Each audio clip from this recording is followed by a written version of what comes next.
অষ্টম পেজে ছাত্র ছিলাম, হুজুরের অষ্টম পেজে ছাত্র ছিলাম। প্রথম অষ্টম পেজে আমি একবারই কোর্স করছি। ওই অষ্টম পেজের কোর্সে এক কোর্সে আমি অনেক কিছু শিখতে পারছি, অনেক। আমি ডক্টর গুলজার রহমান সাহেবের কাছে কোর্স করছি। আমার ওস্তাদ যেটা বলছিলেন, শুধু লেখতাম, বুঝতাম না, লেখতাম।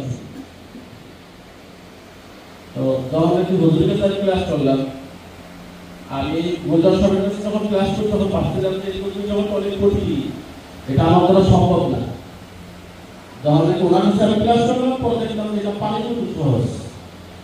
বিশ্বাস করবেন কিনা আমি জানি না, আমি আজকে প্রায় 6 বছর যখন কাজ করি। আমার মাদ্রাসা হচ্ছে কুমিল্লা জেলা দাউদকান্দি থানা, আর মুন্সিগঞ্জ সদর হচ্ছে আমার এলাকা।